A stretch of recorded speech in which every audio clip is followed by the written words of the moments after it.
And promo code PulpMX24 to get 20% off your custom graphics. Decal Works, #1 for many reasons.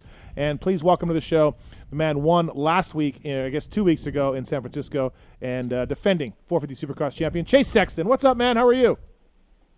What up, boys? How's it going? We're good. I mean, look, are you in that group too, Chase, where like, you'd like to win, but if you can't, then good for AP? Definitely. I mean, it kind of goes to show I had not the greatest night, obviously, in San Diego, and I still pulled over and, like, shook AP's hand. Like, I mean, obviously I want to be a good sport, but normally I was obviously mad, but I was really happy that he won, and it's good for, one, KTM, but also seeing Jade.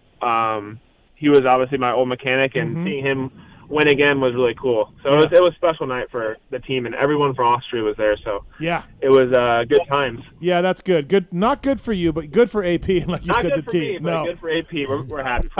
We got to let's just get the thing out of the way with the Webb thing right away. You issued the apology. It does kind of suck. He wasn't happy with you, understandably. I think, in my opinion, understandably. But yeah, I mean, one of those things you're probably not used to really what to do when you get lapped, Sexton, either. So. Yeah, I mean, I kind of figured I was going to get asked this, but, I mean, to be honest, I obviously saw AP coming, let him by, and Cooper wasn't right behind me, so I followed the next corner. My whole plan was, every lap I was going outside there doubling, single, and I was going to let him by the next right-hander. Yep. One thing that I was kind of, I mean, not a lot of people realize, but Eli and I were pretty much, we weren't battling the whole race, but we also were racing too. So I didn't want to let him catch me. That's why I didn't let him go by when I let AP go by. And he wasn't that close to me, so I went outside and was planning to double and then pull off and let him go by in that right-hander and then just follow him. But he came in there, and I think, in my opinion, it was a little rushed. Like, if I would have doubled, he would have lost no time if you just ran the normal corner like he was going to, but he kind of came into my line and almost took me down and him down with like both of us. So I don't know. To me, I really didn't see. Obviously, I held him up after the fact we hit each other, and that was obviously what he's bummed about. But my plan was to double and get out of his way and let the race go on. So I don't know. I was kind of caught off guard that he came in there really hot and kind of came together, but like I said, I wasn't in the race. I was in the wrong because I obviously held him up. Yeah. But in my mind, I was trying to get out of his way in the next corner. I just wanted to double that and get out of their way, but not also lose time to Eli, because he was kind of. It's a chess.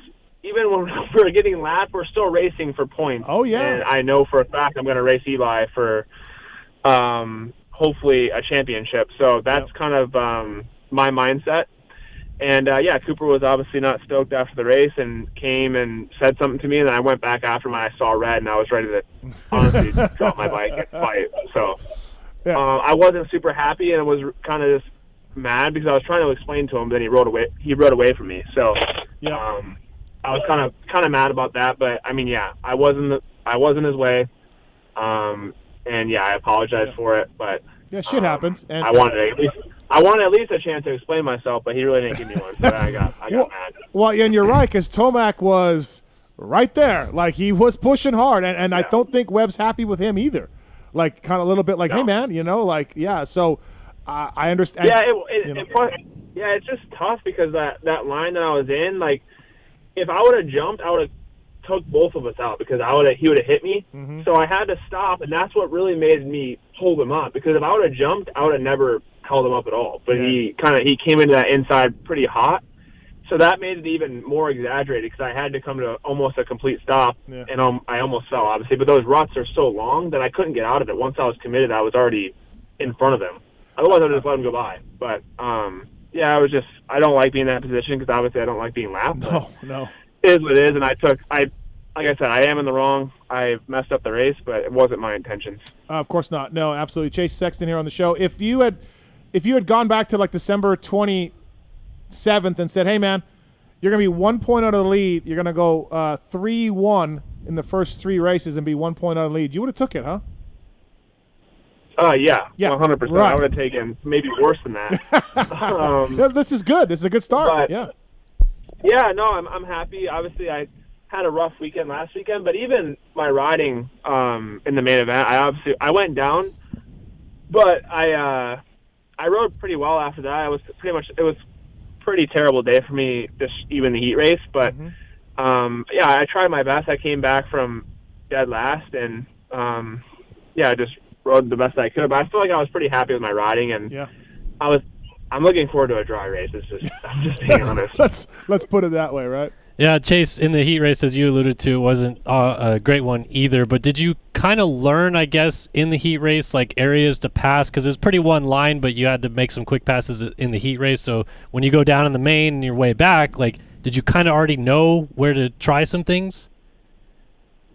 Yeah, the track really, it got a lot better throughout the night. So the heat race was a lot muddier than the main event, and I wasn't.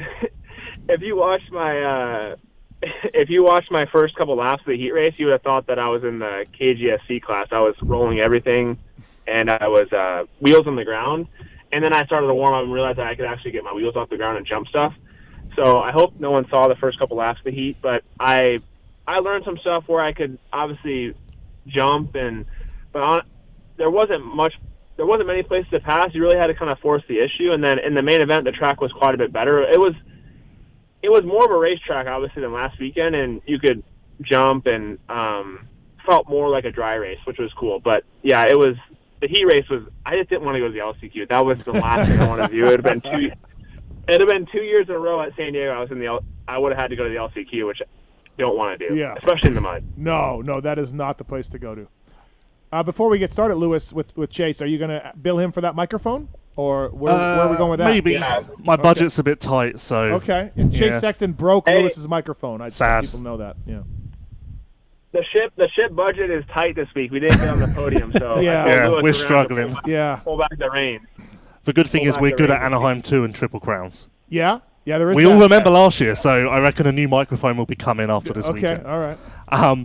Obviously, you rode really well in the main event. Are you able to, embrace the positives and focus on that? Or do you just care about the end result and that makes you bummed? Like, how is your mentality after a race like that? Yeah, I usually am pretty upset with myself, and obviously I'm mad about being eighth. I mean, if I really look at it, eighth place is pretty bad. But under the circumstances that I was in and going down, I clawed back to the best position I could get back to, and I feel like I fought pretty well, and I feel like my riding was good, which was what I was happy about. But I would say my mentality this week is pretty good. I don't feel. I mean, I'm bummed on my result, but I think the riding and everything is coming along. And honestly, being with the new team, they've been really, really good. Like as far as like mentally, I just feel like a lot happier around those guys, and it's nice because after a race like that, they critique, and then we kind of trying to figure out a game plan to be better, and it's something that I haven't really dealt with in the past, and it's really enjoyable for me at the moment is kind of learning them, and also just kind of dissecting myself, because normally after a race I was kind of just bummed and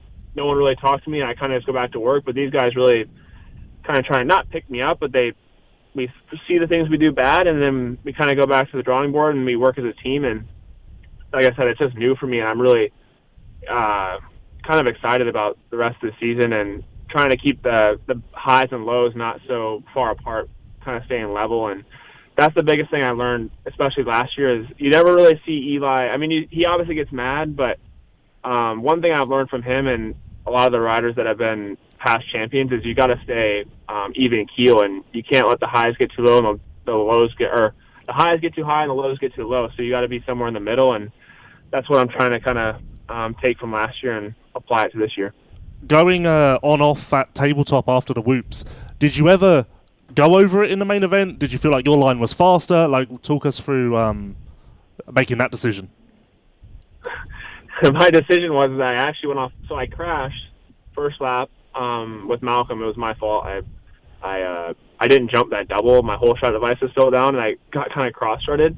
Went down, and then I went off the track there. I went onto the tabletop, off the track into the tough blocks, and I said, you know what? I'm not doing that again. I'm gonna try and go on-off, and I did. And I actually thought it was easier than going over, and I think it was faster. So it was kind of just a I just tested it out, and I didn't want to go into those ruts anymore, to be honest. Yeah, stay out of them, right? Exactly. Whatever you can do the up. Stay out of the ruts. I didn't want to go on the concrete again. I almost went down, went on the concrete, got major wheel spin, and I'm like, yeah, we're not going back over there. Did any of you guys catch Eli going like 3-2 in the rhythm after the first turn? Yeah, he was going over the over the table thing, and then double, and then the big triple Right. from the 5 foot to 5 foot. But- And into then the corner. single. Like Yeah. single. Like the only guy doing it in the main event. Yeah. I just was like, I just started busting it out. Yeah. I thought that was funny. We were in a heated battle for last and second to last. Yeah.